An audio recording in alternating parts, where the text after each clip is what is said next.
Welcome to All Your Dunks. Today we have a special episode for you, right, Bill?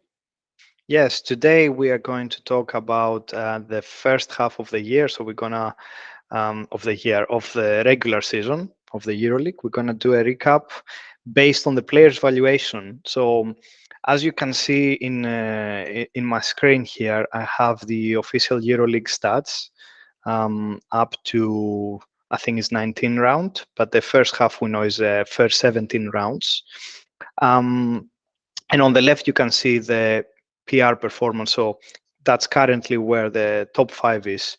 So the question for us as GM managers that we want our investment to flourish is how would our players be now if we do a big assumption we had the same team from the start till now? What is their valuation now? How much credits they increase? What are the busts? So this is what we are gonna look first, and then in the end of the episode, we're gonna have the MVP ladder, one from myself, one from yourself, and then we're gonna talk about what we think EuroLeague actually is going to be going into, because as you will understand, we have different way of creating the ladder probably. Yeah, these are what we expect. You see, the final for EuroLeague, as Bill said, is what we expect to see from EuroLeague.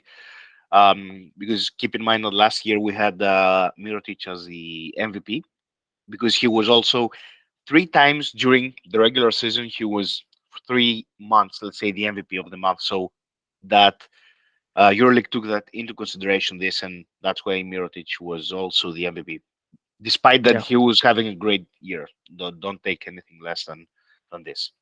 Yeah. So what we did is this: we have the round 17 valuation. So after the round 17, the round 18 starting valuation. So based on the first 17 rounds of each player, their score, and we have also the starting valuation. So if I change my screen, so what we try to do is to create the best.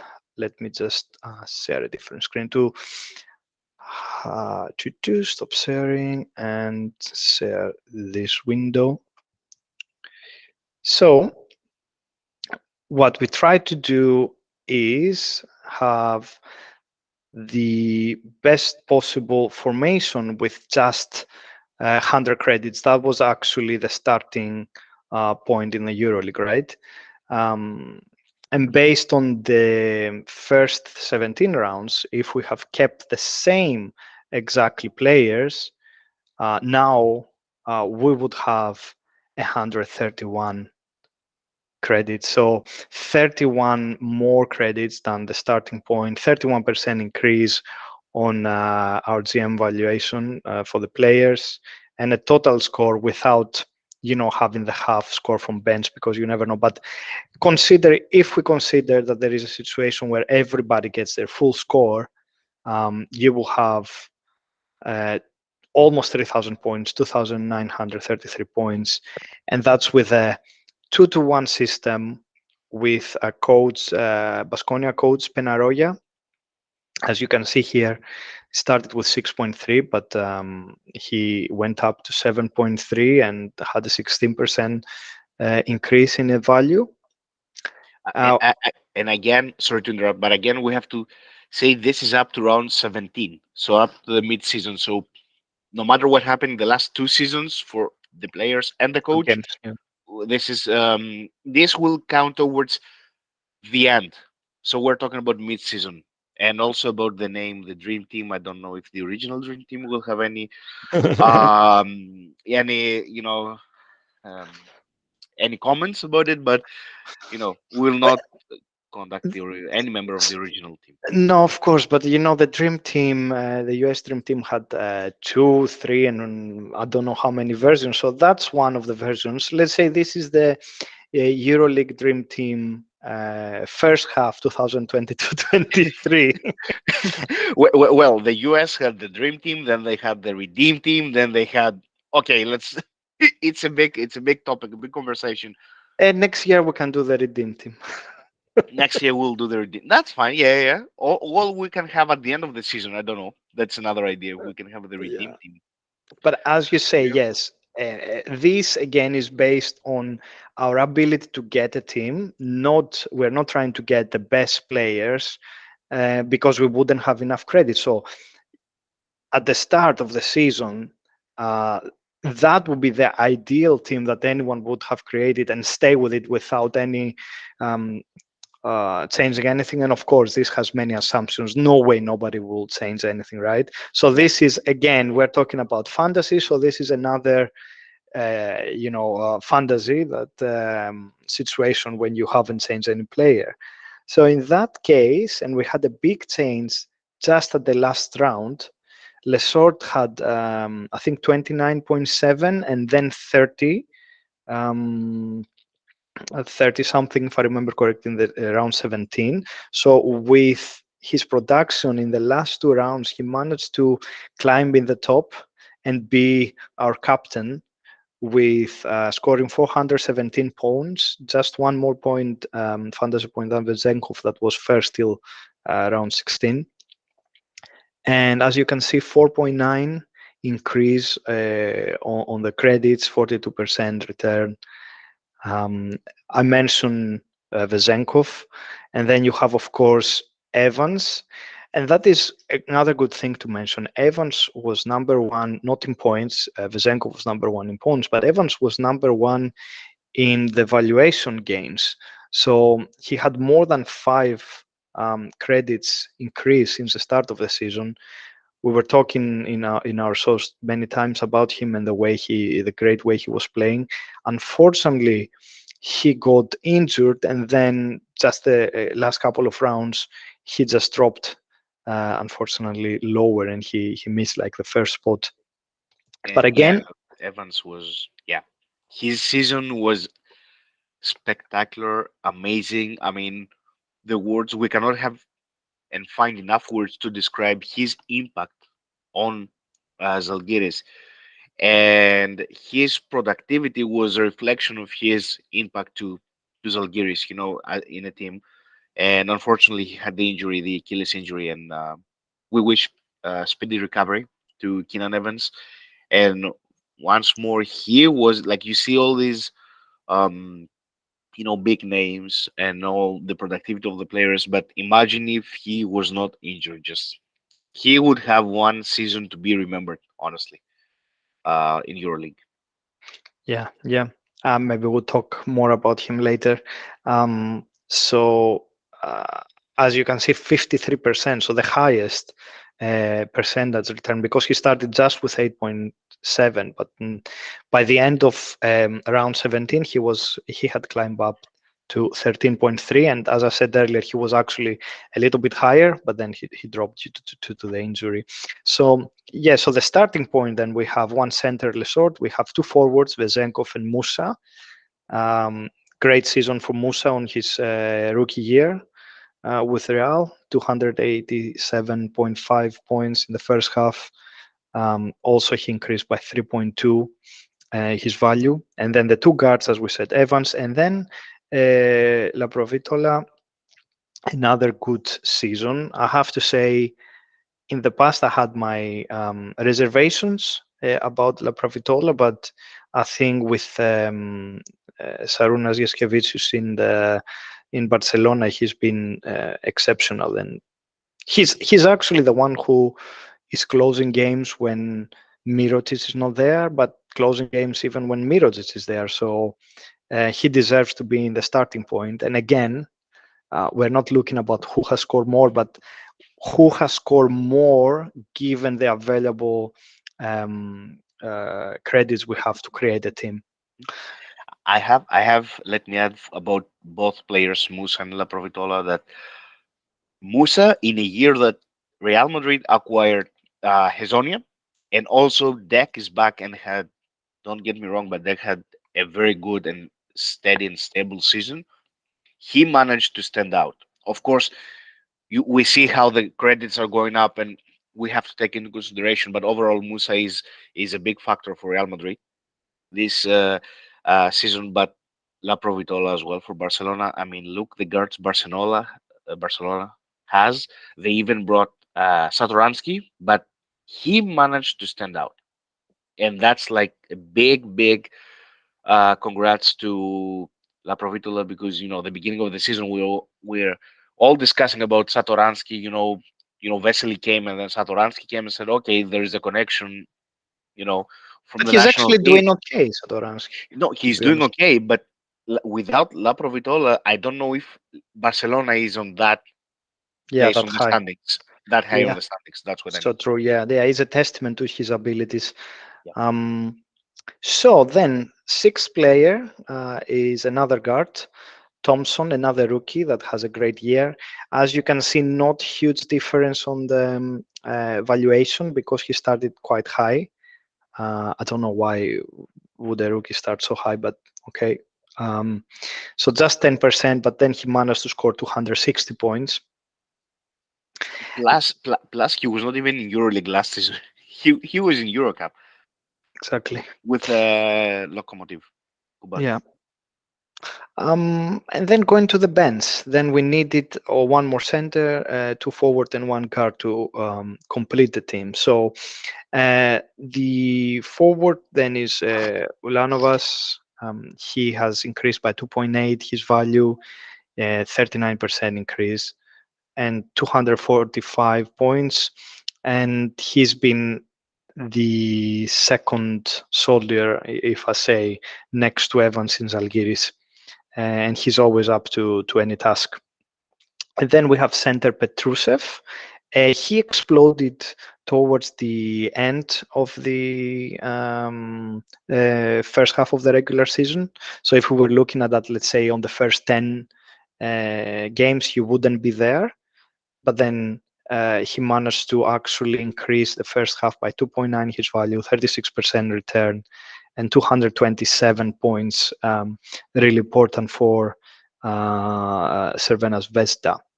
I have let me add, and I have to point out at this moment the Dusko Ivanovic impact on Petrosov's game, because let's not forget that Crvena Zvezda changed coach, and Dusko Ivanovic is now the head coach of the team, and I think played a role on the development and impact on Petrusov on the team. Definitely.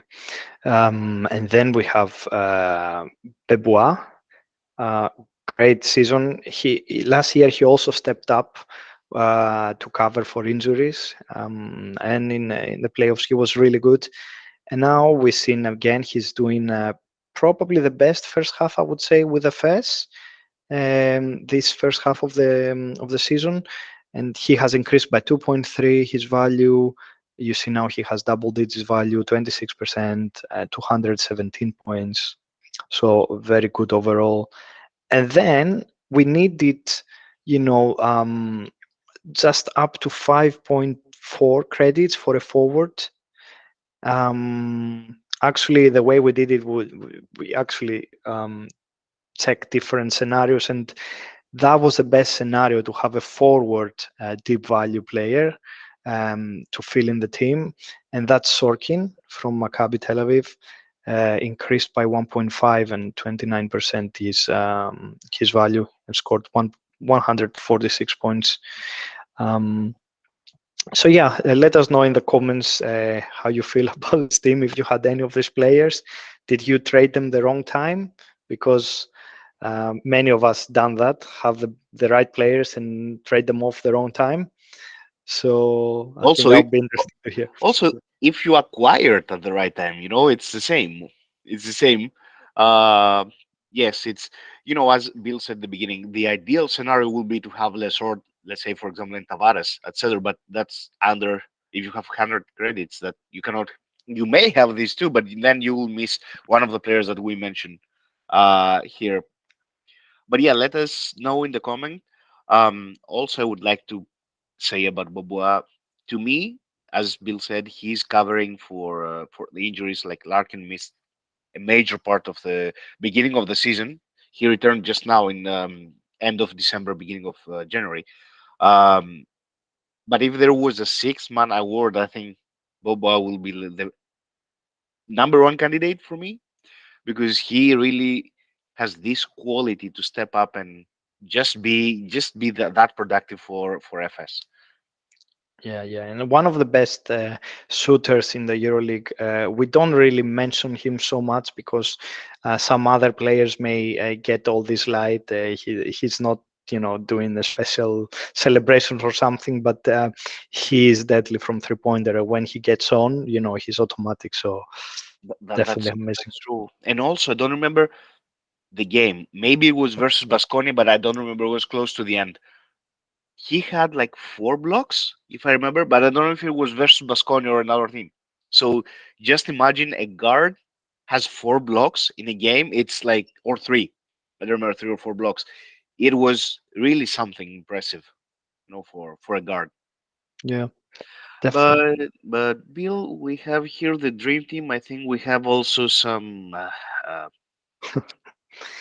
Should I Yeah, call it buffs?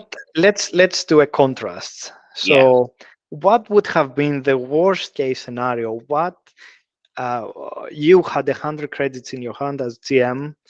Um, should I say as Messina? No, that would be bad. I And mean, how would you spend that? Bill, we see here. First of all, don't try this at home. It's very, very dangerous. Don't try this at home. Again, I'm gonna say it. What you see on your screen, it's not an error message. It's nothing. It's not a technical issue. It is red, yeah, and not a good red. It's a bad red. So Just because we of course we're making jokes. I need to mention the players we have here. Of course, they're great players, and this doesn't reflect anything on their abilities and what no, they're they're very actually quality. doing. Yeah, yeah. Yeah, and some of them they have stepped up as six players, or in they even won games by their great performances. But if we look the first half of the season altogether and compare the valuation that the fantasy have given them and where they ended up, this is the total bust. This is the absolute disaster. 100 credits turn into 64. You don't have credits, not even for waters in the bench.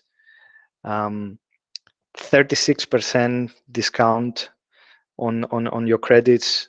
And you remember, if I just switch on the previous, the dream team had like 3,000, almost 4,000 points.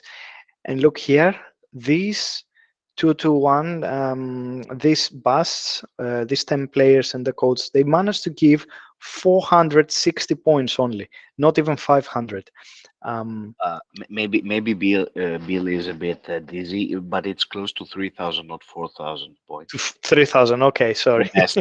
But I understand your dizziness, based on what we see in front of us. But to point out now, the fact that we see this red and these players, because as Bill said, you see quality players. They're not bad players at all.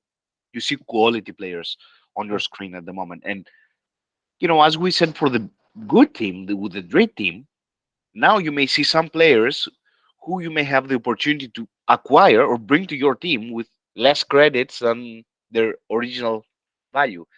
Like, for example, you see Papa Petro over there from he's a starter because you see a drop of 4.1 credits. He started with 11.5 and now it's 7.4.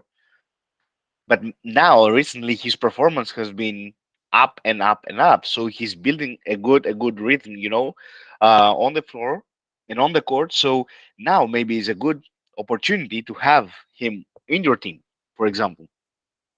Exactly. He's writing more minutes the last couple of rounds, and he seems he's trusted more and more in Partizan. So yeah, very good point. Mhm. And then Yeah. actually, I wanted to add that yeah, we were thinking the way we're making this team, we're thinking at the start of the season, if we wanted to make a team with based on a couple of stars, you would give more than 10 credits, right, for a couple of, let's say, for your here in our instance, for a center and a forward. We try everything to be above 9 and think about names that people would think that would be a star in their teams or would be at least their six players. So as you can see, the starting point, the starting or the starters are actually they supposed to be even starters or the sixth player on their team. I mean, as Bill said, and to be really honest, you see Captain Moorman from Monaco. Recently, he is not part of the team. Maybe there are some rumors that he will be released, but still, he is part of the team. But he's not joining the team in the games. But other than that, Moorman ended last season with FS very strong. He was very good player. He's still a good player, but let's just say that the combination of Moorman's skills and Monaco style of play didn't fit together. So that's why you see him on the team as a captain, also with a 4.7, sorry, credits drop on his value. Um, that's why he's on the starter and also the captain of the team. But other than that, he's a quality player. Don't get wrong about the skills that Moorman has.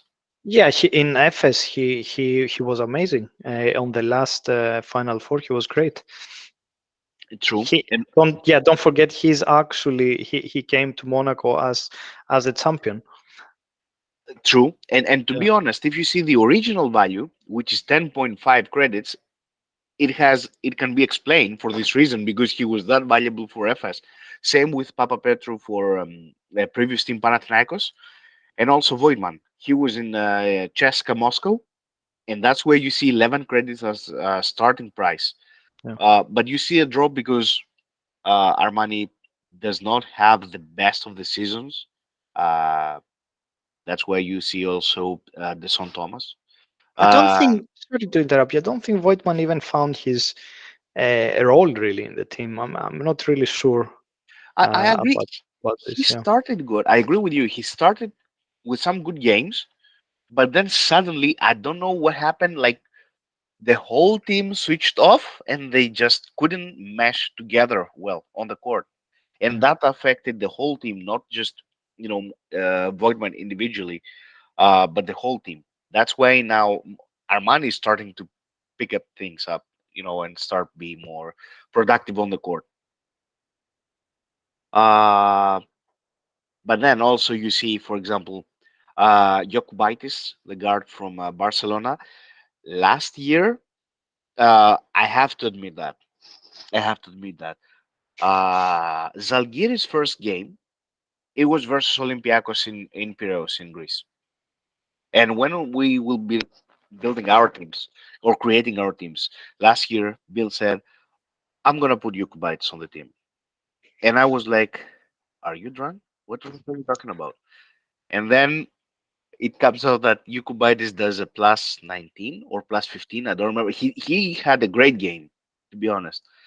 And I was like, okay, you told me so. No, not last year. Last year was Barcelona 2 years ago. 2 years. And 2 years ago, sorry. But last year, Yukubaitis had also a good season as a rookie in a new team. I mean, he had Mm. a good season. But this year, he's not the same Yukubaitis. We expect. I mean, personally, I did expect Yukubaitis to take the step, to another Step level, up. Yeah. step up, but he did not.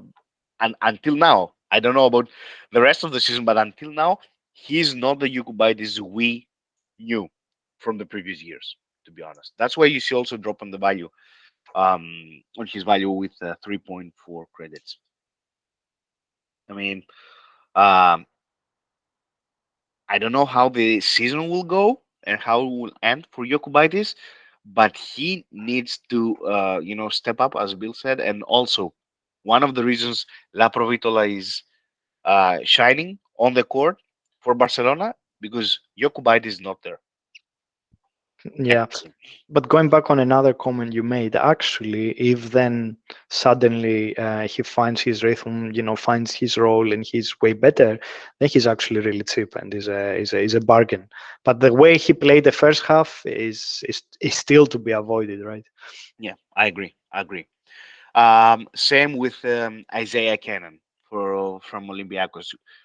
Um, to be honest, when Olympiacos lost Dorsey, he went to sign with Dallas Mavericks in the NBA.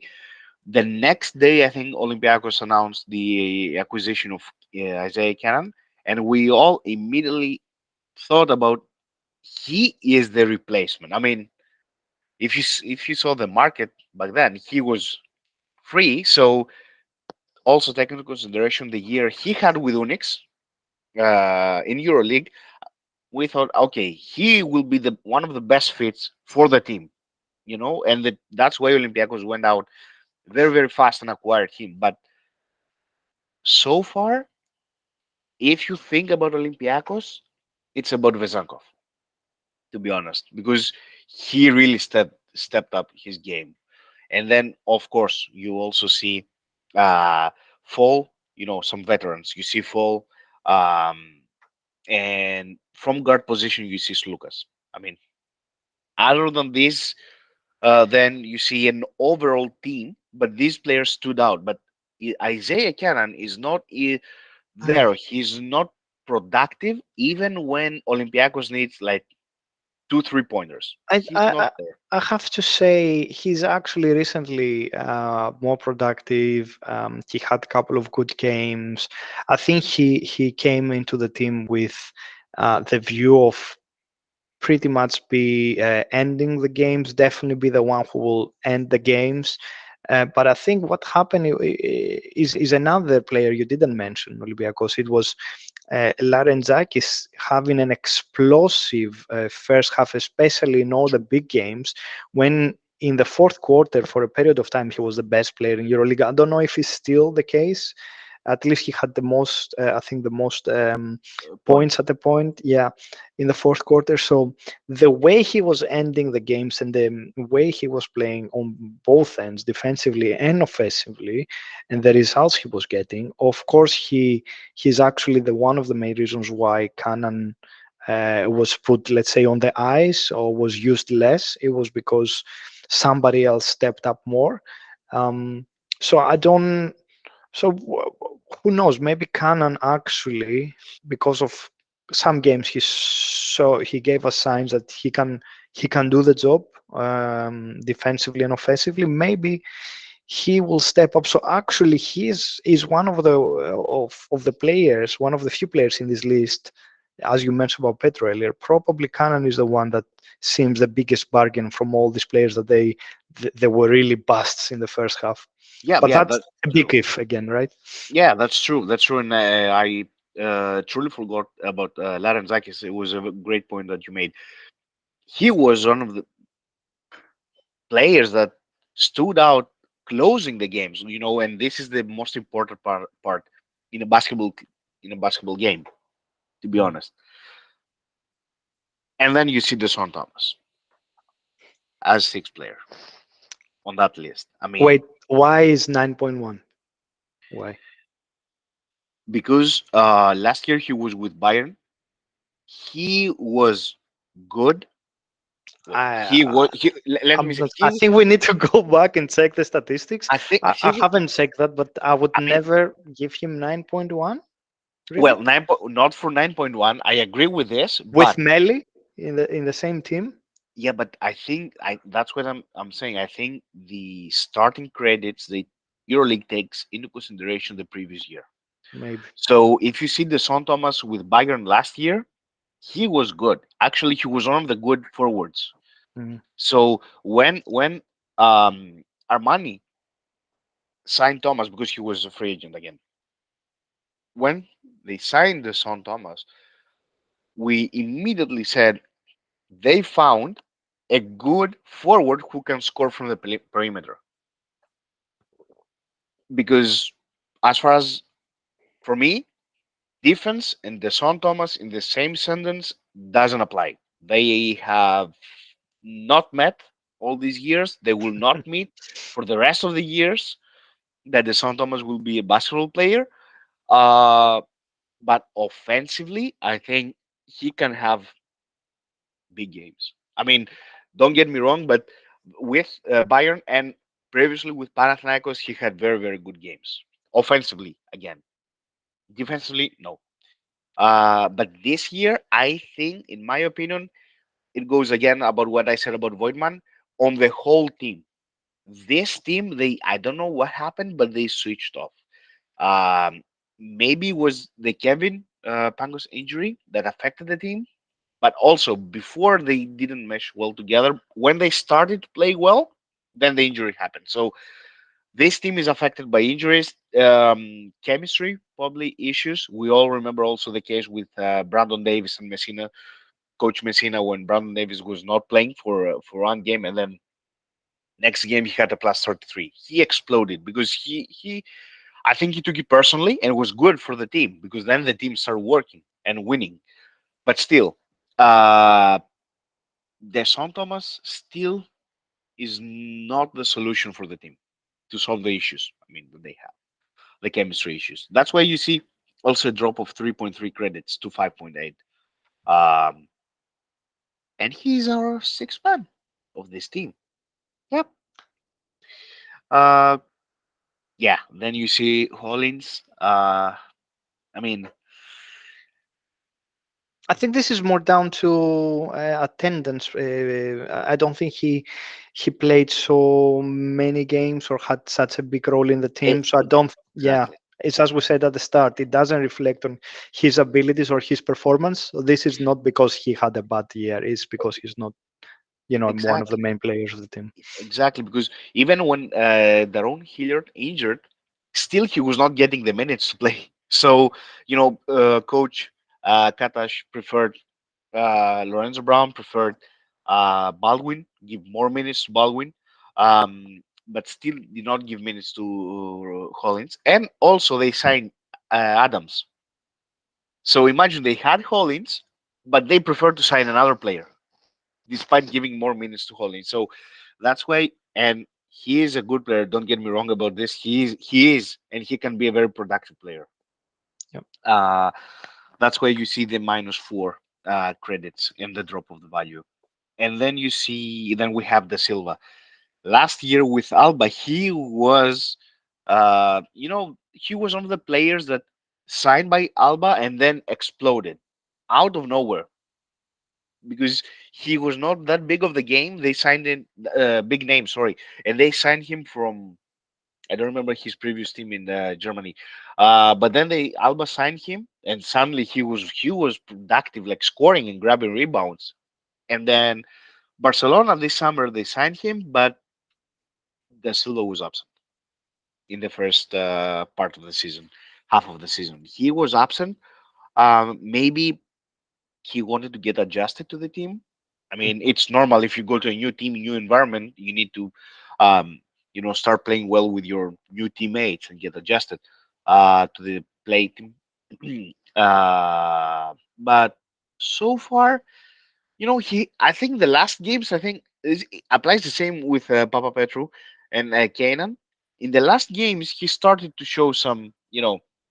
some signs of I'm here, I'm back because in the ASB in the league he is playing very well in the last Um, games. just wanted to say probably another point here is previous team, Alba Berlin. You can get many opportunities. You can get much playing time.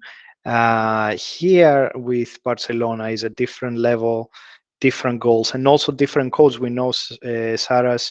He's quite strict with his players. He always wants to follow the system. If somebody fail, he will probably get him out, playing him less, prepare him through other games, maybe domestic league, etc. So that I think, yeah, Da Silva, there are reasons, as you said, is normal, and I don't think it was a bad valuation.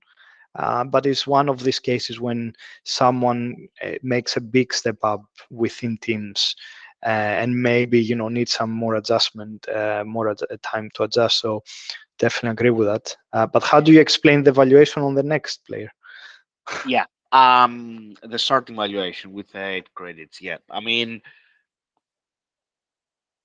I do remember Manion from the NBA.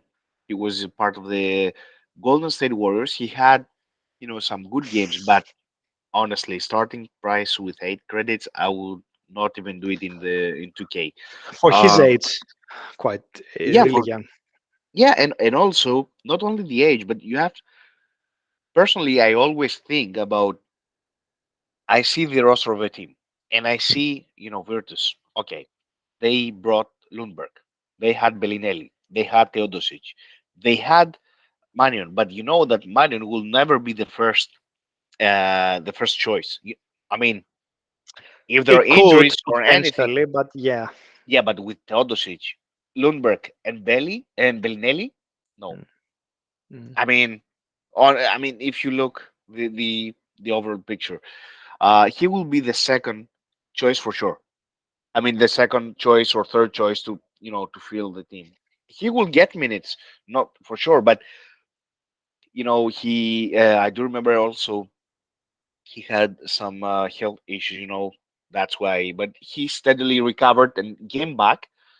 But again, for 8 credits, I will not give 8 credits as a valuation.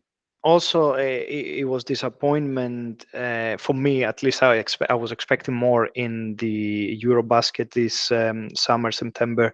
I was expecting he would do more with Italy, but no. Similarly, he's not doing great with Virtus till now. We'll see.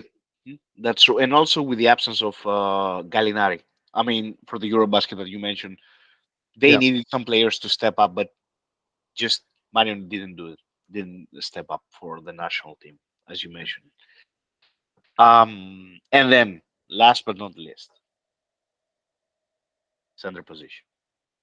You see Radulic, 7.3 credits. Again, I don't know who is doing the valuation, the starting valuation of team, honestly, of players, but 7.3. I mean, he didn't do that much. Depended the year, right? Which year are we doing the valuation for? Yeah, okay. If we go back to 2015, maybe is a good. I do remember Radulica having amazing games with the national team of Serbia. I mean, don't get me wrong, but he Yeah, was a force in the paint. yeah. But that was based on the play system and the playbook of Coach Obradovic back then. I mean, let's we all agree on that one, and then we can because sometimes you see like drop of 2.6 credits, and you see now he is minus 7 on the He total didn't score. even get playtime, right? It's not that he was just bad. He was very limited playtime. Yeah, he's not a but offensively he can be He's top great. scorer. He's great. Yeah. He can be a top Skills scorer, honestly. wise, yeah, Yes, very good. skills wise. Yeah, he can be. Um but so far, because new coach Dusko Ivanovic is very, very strict. Like you said about Saras being strict, but Dusko Ivanovic can be really, really strict Yeah. about that. That's why you may see, for example, that's contradicting here. Mhm. We have the same coach, Dusko Ivanovic, same team, Crvena Zvezda, and we have Petrusev on the good team, on the dream team, because he really is a force scoring wise on the paint. But we see Raduljic here. I mean, they don't get the same play time, which is affecting the player. And Which is honestly, affecting the valuation, what we are actually looking at. Okay, exactly. so I'm giving him a I mean, borderline there. exactly. Like if you give Raduljic 20 minutes, but not for one game, in a series of games, then we may see something different on the valuation, Yeah, something different on the position these players have on these teams. yeah. Uh, but yes, if you started with 100 credits, now you will have 64, as Bill said. Um, Not the best investment that you may had, but maybe there is an opportunity out there for one of these players to be on your team because some players from that list and that team is starting to show signs of life and they are actually performing on a good level now. Exactly. We didn't talk about codes. So the codes we selected wasn't the worst in the valuation from the start of the year, but it was on the three last ones. But with the credits we had available, it was the perfect fit because he actually had the highest minus in terms of scoring, minus 35 points, that somebody like Moerman really, worked hard to get. Gone from there. And Yeah. 2.3, 2.3, you can see value has been gone from Radonic, the Panathinaikos coach. I think that reflects also the way Panathinaikos team has played. He had many ups and downs and some bad games, because we have to remember the valuation and the score in coaches goes down to how many points a team wins and how many points a team loses. So Panathinaikos had some heavy losses during the first halves. That's why you see that minus 35 there. True, true. That's true. So, with that said, should we go? I see results, values on coaches. Should Yeah, we let's see? see. Yeah, So, best coach in terms of valuation and in terms of score return the first half of the year was, of course, the coach of the first team in the standings. Although I think we have five, if I remember correct, teams with the same score. In the tie was first Olympiacos.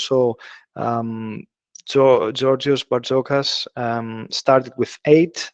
He ended up with 9.3 at the end of the 17th round. So an increase of 1.3 value, the highest than any other coach. Return 16%, and as I said, 155 points. Second is the coach we had in the dream team, and that's because he was cheaper starting point. So you see 6.3 only, but he gave a whole credit, 7.3 now, 16% as well, and 120 points. And it's not random that these first two coaches are from the two teams that we probably, in my opinion at least, we see the best basketball this year. Baskonia, especially when they're playing at home, amazing to watch. Olympiacos has a great automation in the way they play and they move the ball. And these all are testament to these two coaches. So great years from these two. I have to add to what you said. It's we said about Armani having chemistry issues, but chemistry is not an issue in these two teams, in the first two teams. And I have to give, you know, I we have to give the not the edge, but we have to give props to Coach Penaroya because he's a rookie, new team, but he managed, with Coach Barjokas, he has the same not team, but he has a core of players from last year that he built on them. He added some pieces, and this year you really see a team that it stands out on the court. But Coach Penaroya had to build the team, and now you see on the court a very very exciting team to watch, especially as Bill said when they're playing at their home court. Very, very, very good point. And then we have another coach as a top three that he actually amazed many of us. As we mentioned earlier, Cervenas Vesta changed their coach somewhere in the middle, if I remember correct, of the first round of the first half of the season. And Dusko Ivanovic took on this big challenge, and he started with a 10-0 in all competitions that Cervenas Vesta was playing, from where they were going from loss into loss. And this is depicted also in his value. Starting from 5.3, so by the end of the round 17, round 18 was starting the second half with 6 credits cost, an increase of 13%. The is the only one with the other two coaches. We said that he had a double-digit percentage-wise increase in his value, and he gave 70 points. So with that, we can go then to you can see, although everyone saw Matteo, very good, many points he gave. But then all of this, you can see not even a 1, and we have some negatives. But what were the worst? Yeah. Now we move to the let's other side. let's move to Play. the other side, and we have, according to value, Ettore Messina was unfortunately the bust of the first half of the season, especially in terms of money. If you have acquired him from 8.5, you lost 2.6 in a coach, 31% of your money, and you have negative score. Again, all of this is just in case you kept the same coach, but it's amazing. And we talked many times about Milan. Um, I'm not sure if they can turn things around. They're still, close in the standings because this year we've seen a very competitive league. He definitely have the quality players. Just things are not clicking. We will see. And I have to point out now about Messina and Armani, Ettore Messina and Armani. Coach Ataman said in an interview that this year's final will be versus an Anadolu Efes versus Emporio Armani, but I think that one of these two teams will not be in the final. Very correct. So you I'll believe one of these two teams will go, right?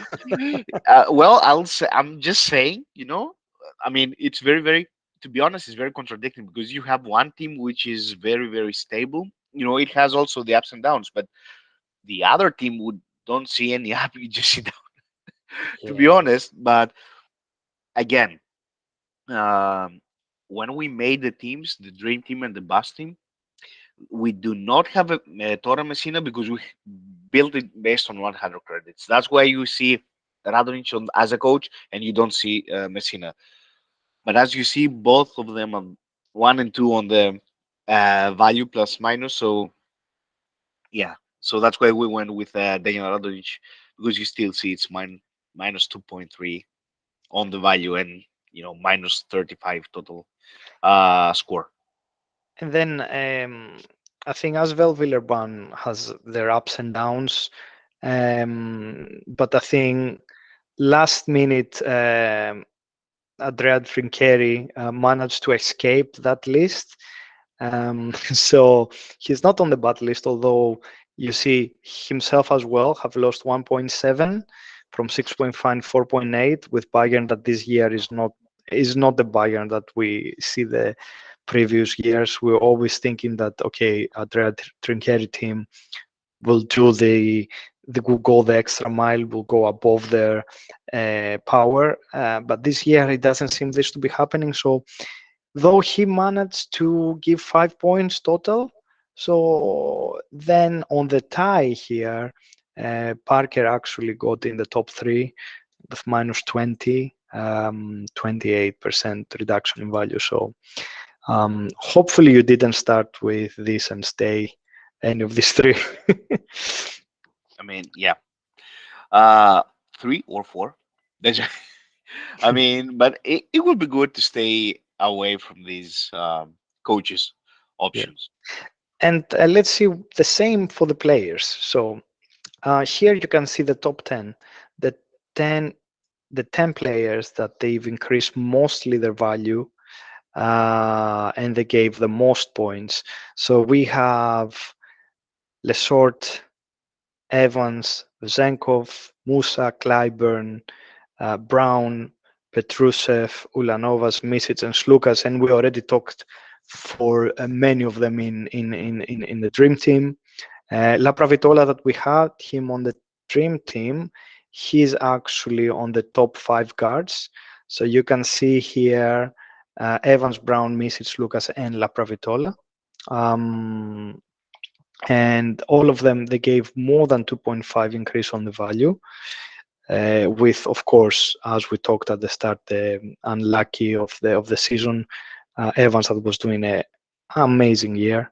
And then we have forwards.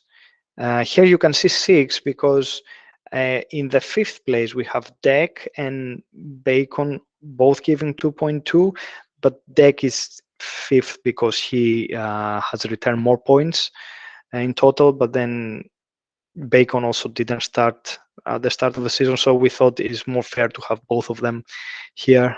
We talked about Ulanovas Clyburn, amazing year, 365 points. Musa, we talked about him, and of course Vezenkov. And at the center position, we have Lesort, Petrusev, as we said, and then we have Tiemann with Alba Berlin, and I think that will be a surprise for many of you. 1.5 increase in value, 20% increase, and 170 points. So although he didn't give the most points fantasy-wise, if we think about credits, he was a very solid solution. Especially as you can see, he's the cheapest on this list. And then we have Leday with 11.8, 1.3 increase, and finally, of course, it's not possible to forget about Tavares. So Walter Tavares, 1.10 increase and 7%, 313 points. What about the bus? Would you like to see that as well? I think, yeah, I think Let's we can jump to the other side and see the bus. let's see the tough one. So we have Morman, we have uh, Edwards, Petru, Rodriguez. We see many players here you can see in this list. Toby that even they didn't manage to do well with their team, or they didn't take enough playing time, or their actual role in the team has been reduced from the start of the season. So all of them between more than 3.3 reduction in the value. If we see though by position this, we have the guards. As you can see, we have Yeah, uh, Radebo at the beginning, yeah, but he had a couple of good games now due to the injuries, of course, from Valencia. But yeah, his season is uh, tragedy. yeah, But for some of them, the expectations on the beginning of the season were very high. Like for example, for Edwards, yeah. it was Look at really this valuation as well. 12.7. One of the most expensive players in the EuroLeague this year. More expensive than Pangos. You can see him here as well that he didn't play well, and but then he got injured. But 12.7, crazy valuation. And of course, he hasn't delivered yet. that's true. That's true. And yeah, also Sergio Rodriguez. You know, he went back to Real Madrid, the team that he shined because before going to the NBA. But yeah, now you see a drop of 4 credits to 7.3. But again, he has the last couple of games.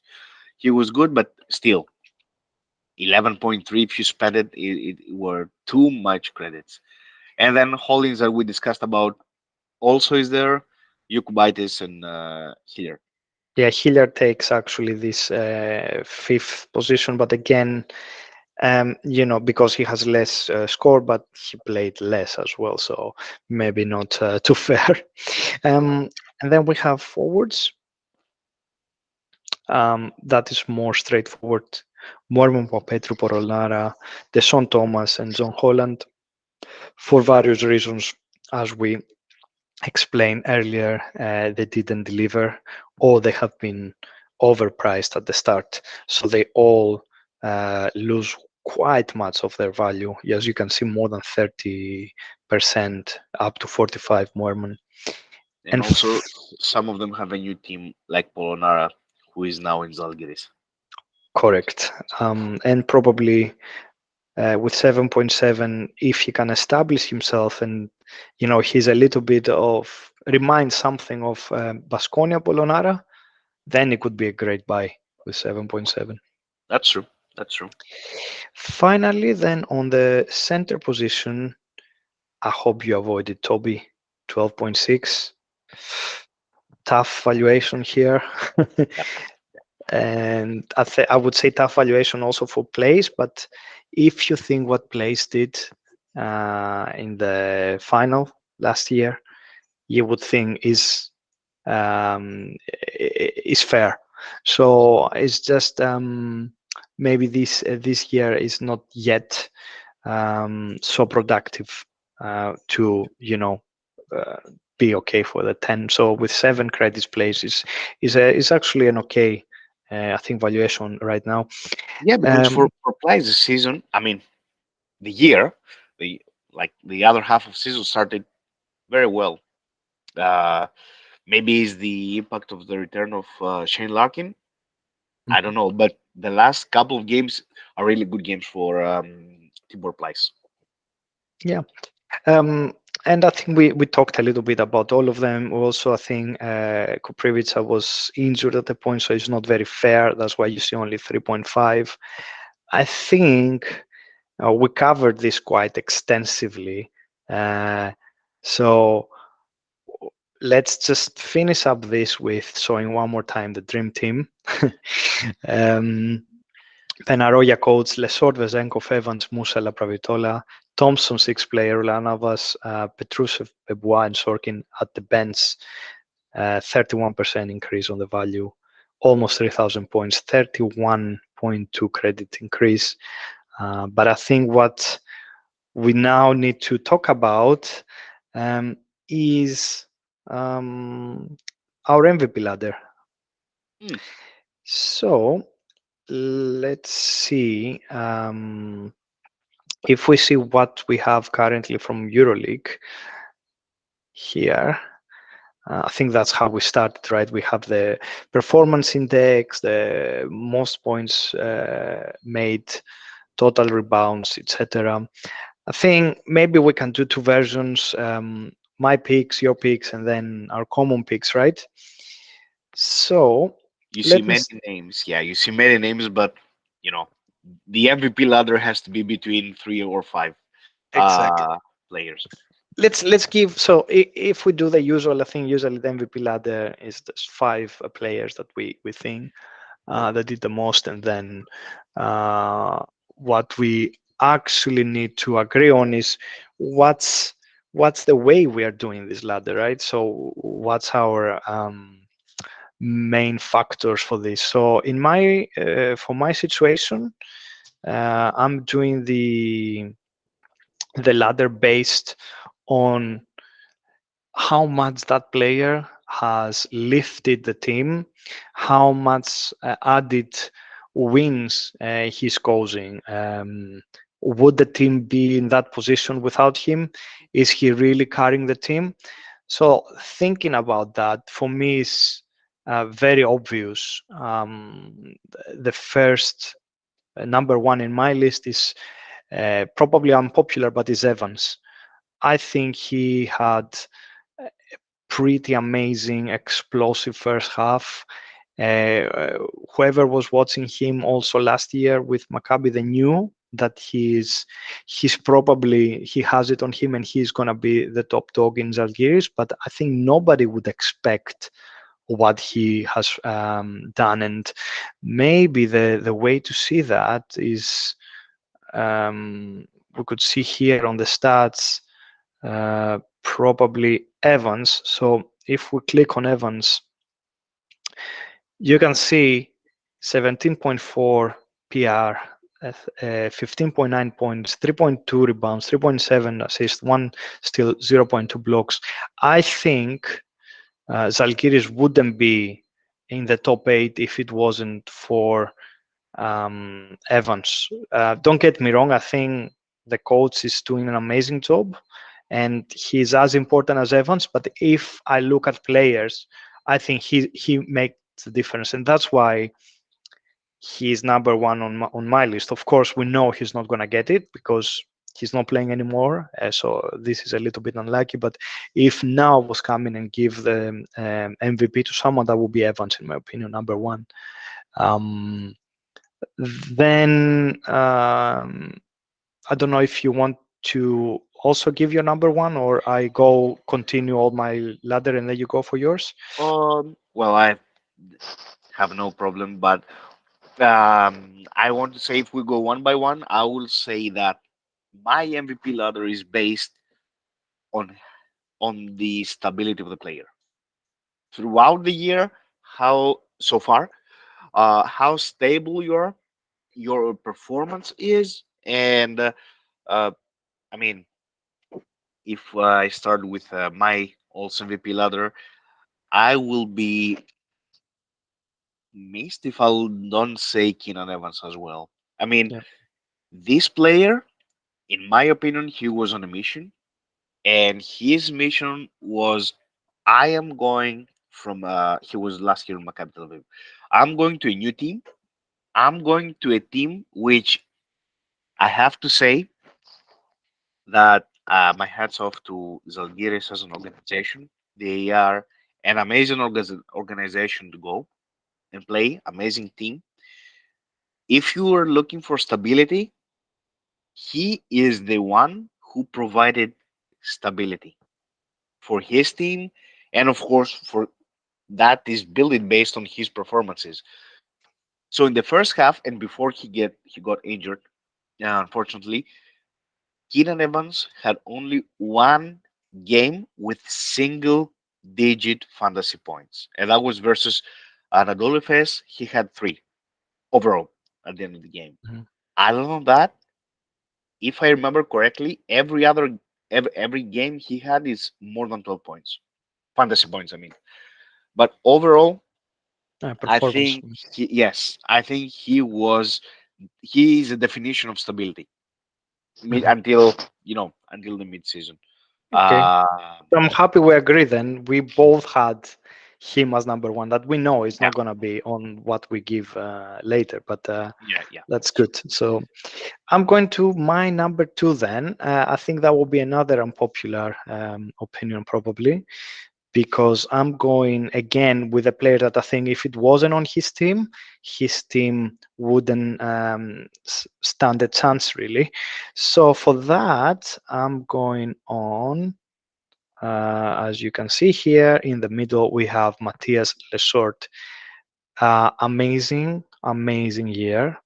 Here you can see 20.1 average performance rating. This is not the first half. This is up to now, so maybe it's a little bit different.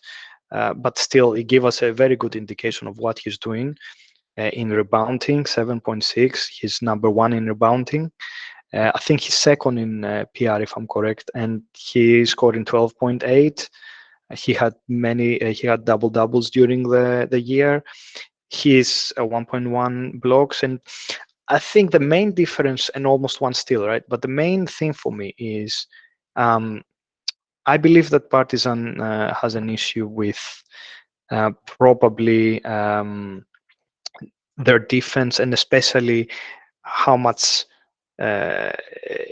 tense and how much pressure they put on the opposing guards and the small forwards.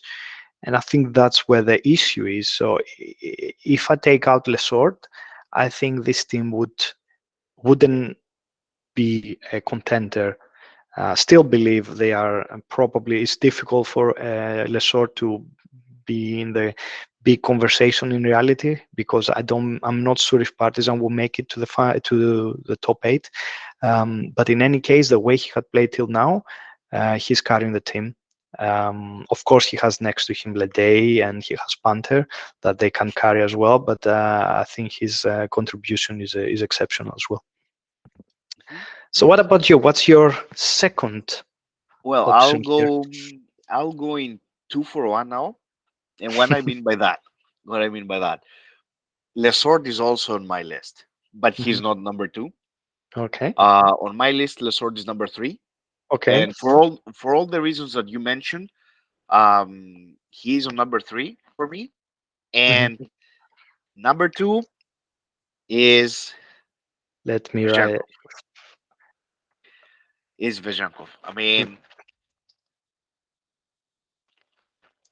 Vezenkov. Yeah, yeah. there he s- is. I mean, if you see his stats, you see 23.4. I mean, now also counting the extra games for the season that because it started, but you see 23.4, you see 17.9 points, 7.2 rebounds, 1.9 assists, 1.1 steals, 0 0.2 blocks. But I mean, this player is the main. pillar for Olympiacos this season. He is the number one player. I mean, don't get me wrong. Olympiacos is working as a team. First of all, that's why, as we mentioned, Bill mentioned earlier, you see Larenzaki stepping up in the fourth quarter because we're talking about a team. But without Vezenkov, Olympiacos will not be there. And he is very, very stable throughout the season. He got injured.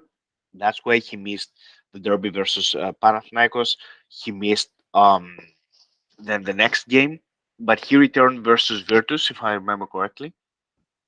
And from the first game, I mean, he had some bad games, but versus Virtus, he was the old Vezenkov that we all know. He started to be productive. You know, his team players are looking for him offensively, and he is an amazing player. Honestly, an amazing player. Close to having double double for the season, but again, without him, Olympiacos will not be on the top. So that's why I put Vejankov number two, and let's sort number three. Okay, so actually, I also have, of course, Vezenkov in my ladder. It would be impossible somebody not to have him. I think Mhm, it would be wrong. mhm, So this is the position I have him is lower, not because he's not number one or number two or number three, is because I feel that Olympiacos would still be in the top eight, definitely, even without Vezenkov. Of course, Vezenkov, as you said, he's there and give that edge. So he's on the top four teams that, this is the edge. So definitely, Vezenkov is there for the reasons you explained. I think more than the stats we see here that, as we know, they are not advanced. If we see on the advanced stats, Vezenkov is great on, possessions that he can translate into rebounds.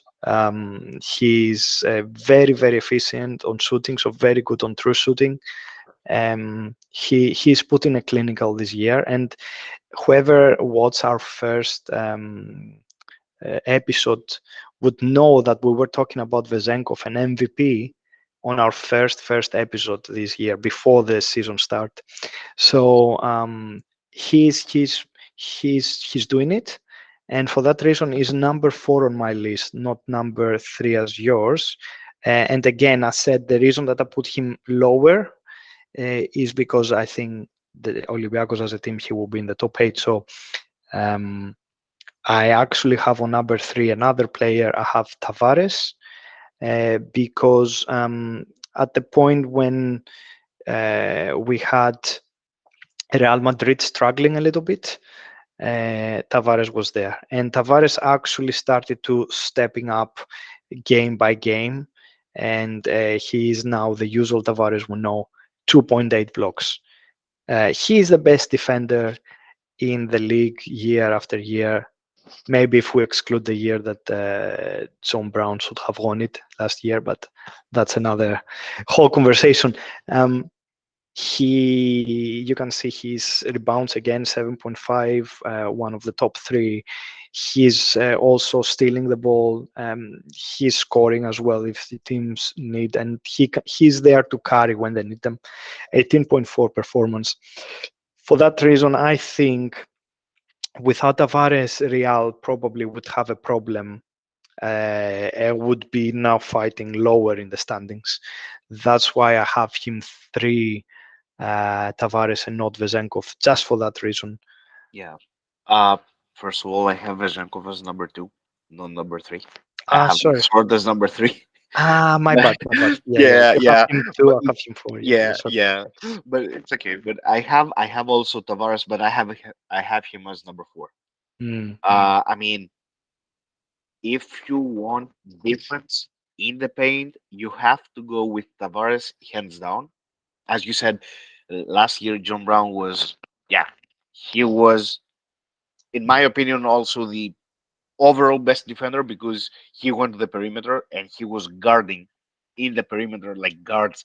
And if you take into consideration his height and that he's a forward, it was something very, very impressive for John Brown. But if you see the numbers and you see 2.2 blocks, you have to go with Tavares in the paint. I mean, he's um great defender, amazing defender, and also as you said, his impact is now he's getting up his game. Now we see the impact he has on the team. But for me, it's number four because of stability, as I said, because he had games with single fantasy points. So, and he was not there for Real Madrid. To be honest, that's why Real Madrid struggled a bit in the beginning. But one of the reasons that we saw the rise of Musa is because of this, because they didn't have the go-to player. Tavares was not there, so they found Musa. He was a go-to player also with Deck. These two forwards, they were there for Real Madrid to carry the team in the beginning. I think Uh, Matteo, sorry to interrupt you just for that comment. I think Matteo at the start maybe wasn't 100% sure about his rotation because at the start I think Tavares was also playing less time. yeah, I think right now, as you said, things are different and it's very obvious, what the structure in the team, what are the roles of each player. that's true. That's also true. But for these reasons, I have Tavares as number four on the MVP ladder. And on number five, I Mhm. think that's um between Bill and me. I think we have the same number one, two, three, four. It's the same players in different row. And number five, It's the same player. personally, I think I believe it's the same player, but I have to go with Will Clyburn from FS. I mean, Larkin was out.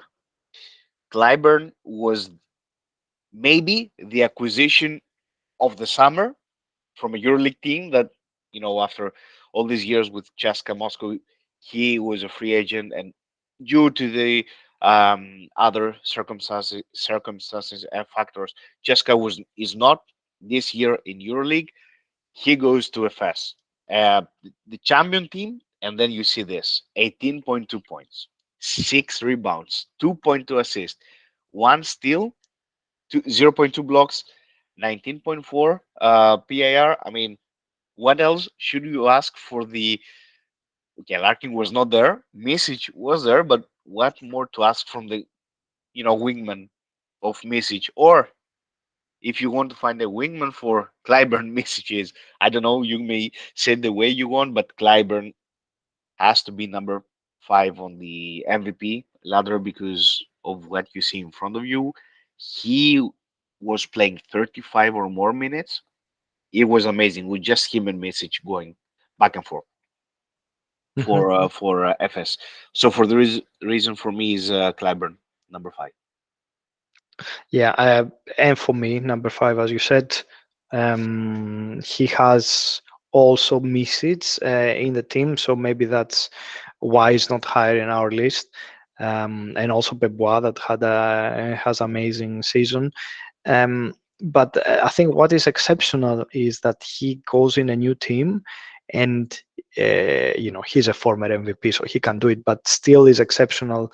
You go in a different team, and straight away you are playing quality minutes, and not just some minutes, 30 plus average minutes. I think he's on the top three with the most minutes playing in the EuroLeague. He's playing all the time and tirelessly, and he's so productive. So I don't think there is any question about who is the best small forward all of this time in the EuroLeague. Maybe there is a question who is the best power forward that teams and players take into the Twitter, but I don't think there is any question about the best small forward in the league. Well, in my opinion, depending which position do you put Vezenkov. If you put him on Mm, small forward, power forward, power forward. or if you put power forward, then yeah, Clyburn is Yeah, small forward hands down. yeah. So we have the same first and fifth MVP, but in between there are the different positions that we have the same players Mhm. so far. Um, should we have some also we have some memorable mentions Oh for yeah. the MVP ladder because I mean we have uh, again. I think we have the same players for Yeah, the exactly three, the same players. exactly the same players. Yeah, It's for three. We have options that we have to mention those players. Um, we have Chris Jones from Valencia. I mean, Chris Jones, what a year! He had an amazing year last year with Okobo in Villarban as well. Now he went this summer. He went to Valencia, and I mean, he is a player to be mentioned. 14.5 points, 3 rebounds, 5.1 assists, 1.7 steals, 0 blocks, but 17.8 PIR. I mean, Chris Jones had some amazing games and brought some spectacular wins to Valencia. So we have to mention Chris Jones. Um, we will see later on what we expect for the final list to be from EuroLeague for the season. But Chris Jones is a player to be mentioned this year. definitely. And I think the fact that he has some issues with his knee actually don't help his case. He, if Valencia was higher, and um, if he hasn't the injury issue, I think he could be on the top five, actually, throwing someone out, maybe. So that's for me also the first memorable mention. The second memorable mention is Vildoza. He's not so obvious his stat line that he can be in the MVP conversation. Um, and that's why I'm not even having him in the top five. But I think he deserves a mention as in the big in this big span of wins when Dusko Ivanovic came in the team. He was delivering. He was doing some crazy games. And he was unstoppable at times, and not just scoring, but also distributing, playing defense. As you can see, 1.7 steals, so that's why you have a PR, you know, less of an MVP candidate. But I think for these games that he was exceptional, deserves just to be mentioned. And finally, Yeah, as and finally we have a player who I think he came from the Eurobasket effect, and then stormed into the EuroLeague is Lorenzo Brown. He had an amazing Eurobasket, new team compared to last year, but you see 17.4 points, 3.3 rebounds, 6.3 assists, zero point 0.9 steals, zero point 0.1 blocks, and 18 over PIR. So Lorenzo Brown is giving Maccabi what Maccabi was missing the last years. I mean, don't get me wrong, they had some amazing players. They had Scotty Wilbekin and Keenan Evans last year, but they didn't have the chemistry well together to be like this. But if you need a floor general, then you have to go with Lorenzo Brown in this case because you see also he's scoring, but also contributing in rebounds and assists, of course. And what more to ask from a guard? yeah, definitely, we both had the same three players as our mentions, memorable mentions. But I think going into what EuroLeague would potentially give, the standings may help us because what we see each year is that in order for someone to get the MVP, um, it wouldn't be enough to carry his team around the top eight. He definitely needs to have the team in the top eight, and maybe his team is a contender as well. So, for that reason, we agreed to make a different list, a combined list that we think is more close to the reality. And in that reality, Vezenkov is number one pick. Yeah, And that because we think Olympiacos potentially can finish in the top four. And if we see from the top four teams, the player who makes probably the most impact will be Vezenkov. Now, Second is Tavares, Yep, because we see also Real being up there, and if someone from Real to take it, that would be Tavares. true. Then That's true. And then we have Clyburn, and we talked a lot about Will Clyburn. Of course, we expect Anadolu Efes now is number 8, so it's the last team that goes to the playoffs. But we expect this team now with Larkin back to start rolling and going up and up and up on the standings. Number 4, we believe it's Lorenzo Brown. We talked about Lorenzo Brown. You see, it's Maccabi is on the borderline of going into the playoffs for the 8th seed, uh, but it's a tie between Anadolu Efes and Maccabi at the moment, and Crvena Zvezda. But Lorenzo Brown's impact is amazing on the team. And so last but not, yeah, yeah, so that's if they make it into the if they, top eight, right? yeah, Yeah. and last but not least, it's Lesort on number 5. I mean, as Bill said, Partizan may maybe not making the playoffs, but I mean, you will be remiss if you don't say Lesort based on the year. To me, he is like the best sender, hands down so far, mid-season. Tavares is getting there, but Lesort is there already. Yeah, and Motley also had a very good, maybe first half of the year. Yeah, Um, and an I injury affect him. I think, yeah, if Partizan was to be in the top five, then we will say, okay, Lesort is there, probably second, fighting with Vezenkov. But because of the position, I don't think it's easy to put him anywhere above position five. Yeah, that's true. Yeah. And of course, we have also the memorable mentions now. Two players again, Chris Jones. I mean, what a season!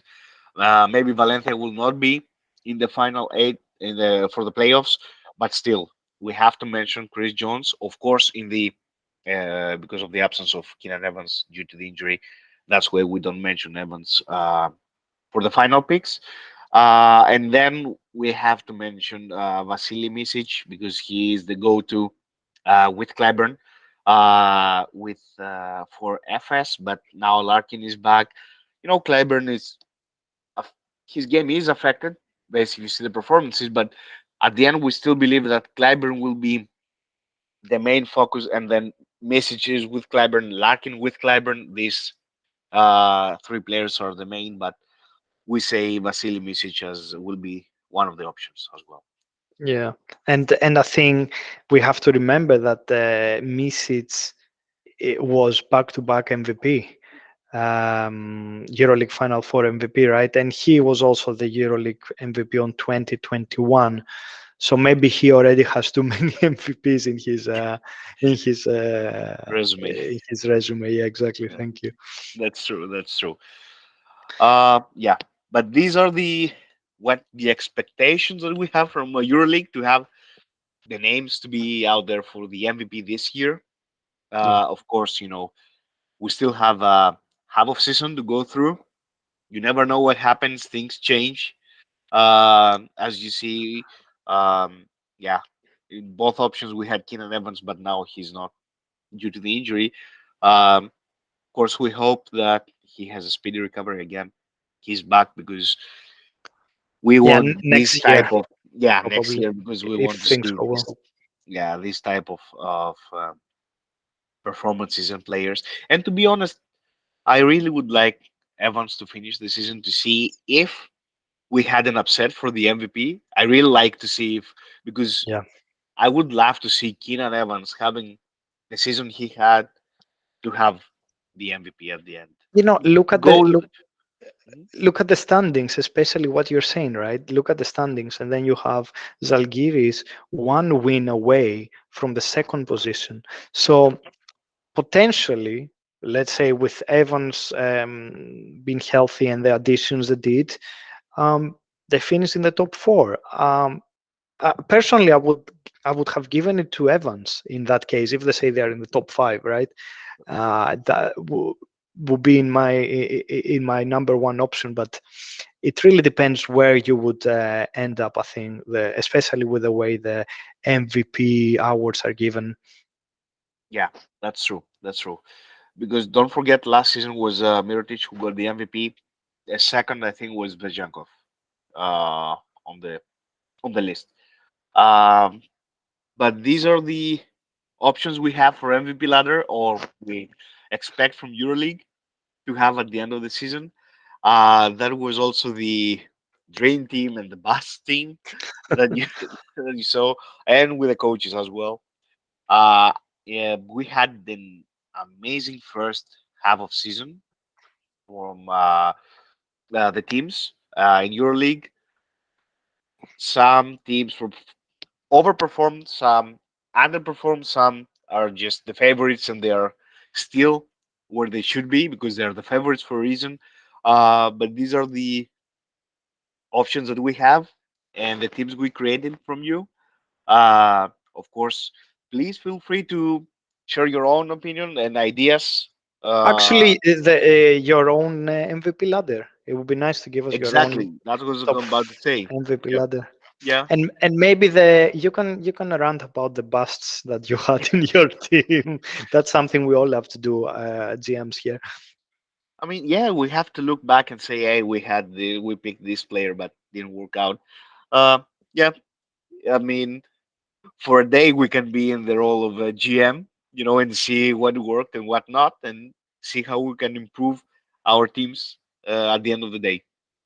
Cool. Thank you all for watching. If you want, just give us a like, subscribe, and follow us on Twitter as well when we give regular updates, especially for the EuroLeagues round with our fantasy picks. Thank you all for watching, and see you next time. Yeah, thank you for watching, as Bill said, and let's have a good season, rest of the season, and see you next time.